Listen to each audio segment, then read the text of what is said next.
Greetings and welcome back to Room 303 in our chats with Emily, as we are calling our readings through the poetry of Emily Dickinson in the Johnson edition. We're looking now at poem 121, As Watchers Hang Up on the East. This is another Samuel Boyle's poem, that is to say, that friend, as possibly she would want to be lover, who of course also held the key for a lot of potential publishing that never happened.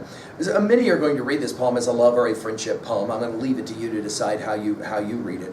Our assumptions are that you following our stuff at learnstrong.net, down that left-hand side, Chats with Emily, our playlist. I'm hopeful that you've already studied our introductory set of comments as well as the preceding 120 poems. We just finished with poem 120, If This Is Fading. Now, I want you to notice the structure of this poem. For 5 lines, we've got a just as construction, and then a so conclusion in the 6th line. And also pay attention to all the capital words that are in this poem, which maybe will lead us to ask why. Emily did this periodically. There's been a lot of discussion. Christine Miller and others have commented on the fact that sometimes this matters, sometimes it doesn't. Let's enjoy. As watchers hang upon the east, as beggars revel at a feast, by savory fancy spread, as brooks in deserts babble sweet, on ear too far for the delight, heaven beguiles the tired. As that same watcher, when the east opens the lid of amethyst and lets the morning go, that beggar, when an honored guest, those thirsty lips to flagons pressed, heaven to us, if true. Now, as we've commented in preceding poems, and one of the great things about reading the Johnson edition straight through is that by the time you hit poem 121, you are familiar with the fallibilist position, as we commented on it epistemologically, of Emily. That is to say, I think I'm right, but I could be wrong. That if true, the way this poem ends will take us to another poem that we'll see later, poem 350. We'll share that one in a little bit. But let's go back now and just notice the as construction. Of course, it's there. And even though she doesn't use the word so, it's fairly obvious. As watchers hang upon the east, that is to say, waiting for the sunrise and the light, as beggars revel at a feast, in other words, we're always longing. This is a poem about hope, isn't it? As beggars revel at a feast by savory fancy spread. In other words, the longing for maybe something that you don't get. Notice, beggars obviously aren't going to get this savory feast. And then we're back to the third as. She loves her trinities, right? As brooks in deserts babble sweet, hear all these S and B sounds, on ear too far for the delight. In other words, those of us who live out here know all about this, right? So we're sitting next to Tinsley Creek or whatever, and we're hearing the babbling of that creek, but when we can't hear it, we long to hear it, right? Because it's something we know. In other words, as. In other words, something we long for that we do not yet have. Heaven beguiles the tired. Now, I think the word beguiles is the key word of the poem, and I think beguiles works with the phrase if true.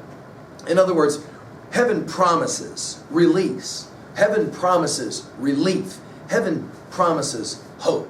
And so, to the tired, the weary, they long for this, the way that watchers look at the east, the way that beggars hope for a feast and the like. And then she's back to it again. As that same watcher, when the east opens the lid of amethyst, you'll remember this from poem 106, and lets the morning go, that beggar, as that beggar, when an honored guest, those thirsty lips to flagons press. Now remember the use of beggars from poem 119, Talk with Prudence to a beggar.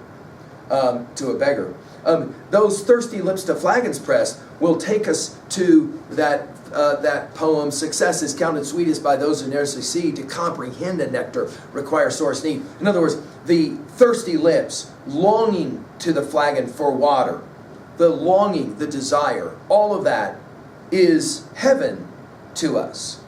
And then, of course, the end phrase, if true. Now, what exactly is happening in this poem at 2a? Well, I think that she's arguing that we do long for release, i.e. for heaven, but we sometimes wonder if we're being beguiled, if it is in fact true. I love the construction at 2b of as, and then this so construction. I want to take us to poem 350 because we're going to play a similar game where the last 2 words are if true here. And so when we hit this poem, we'll be reminded. They leave us with the infinite, but he is not a man. His fingers are the size of fists, his fists the size of men, to whom he foundeth with his arm as Himalayas shall stand, Gibraltar's everlasting shoe, poised lightly on his hand. So trust him, comrade. You for you, and I for you and me. Eternity is ample and quick enough, if true. I love this kind of messaging from Emily. That is to say, we want to believe things are true, but we have to admit the fallibleist position epistemologically that maybe not true. And finally, at 3b, what are your thoughts about what she's arguing in regards to the notion of relief, release, heaven? Does the idea help, or does it in fact hurt in terms of the way you think about it? And when was a time that you longed for something and it came true, or you longed for something and it did not come true? I hope that Emily is challenging us to think about the whole notion of hope. Thank you.